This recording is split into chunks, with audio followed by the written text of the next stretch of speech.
처음부터 중립성과 객관성을 상실한 일본 편향적 검증을 했다라는 민주당의 주장이 사실이라면 민주당은 국회에서 철야 농성을 하고 일본 총리 관저 앞에서 원정 시위를 할 것이 아니라 양산의 문재인 전 대통령 사저에서 사과를 요구해야만 합니다.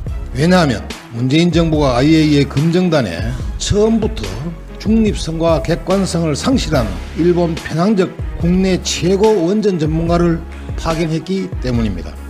민주당은 9달짜리 유효기간의 총선용 시정대 정치, 대선 패배의 반복적인 불복 정치를 당장 멈춰야 합니다. 2011년 후쿠시마 원전 사고 당시 방사성 물질이 지금의 최대 3만 배나 되는 오염수가 정없이 그대로 바다에 쏟아졌음에도 불구하고 12년이 지난 지금까지 우리 바다엔 아무 이상이 없다는 것이 팩트입니다.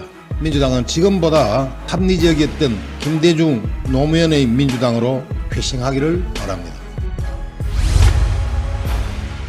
11개국의 원자력 안전 전문가로 구성된 IAEA TF가 약 2년 동안 일본 정부의 후쿠시마 오염수 방류 계획에 대한 검증 결과와 문재인 정부에서 시작한 우리 자체적인 안정성 검토에도 오염수 처리 계획이 국제 기준에 부합한다라는 결론을 내렸습니다.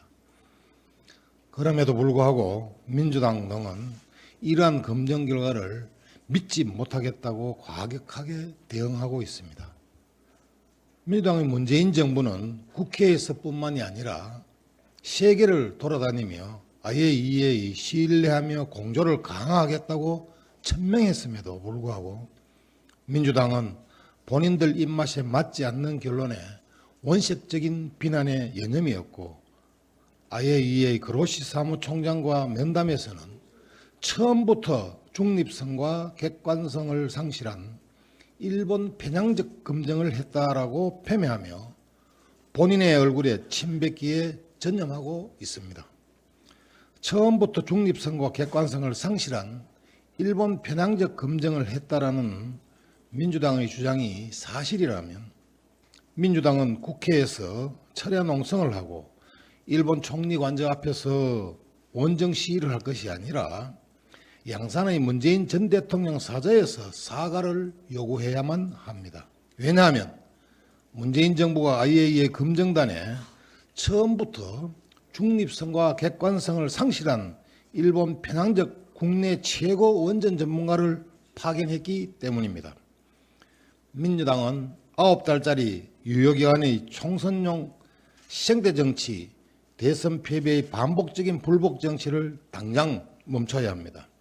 2011년 후쿠시마 원전 사고 당시 방사성 물질이 지금의 최대 3만 배나 되는 오염수가 정없이 그대로 바다에 쏟아졌음에도 불구하고 12년이 지난 지금까지 우리 바다엔 아무 이상이 없다는 것이 팩트입니다.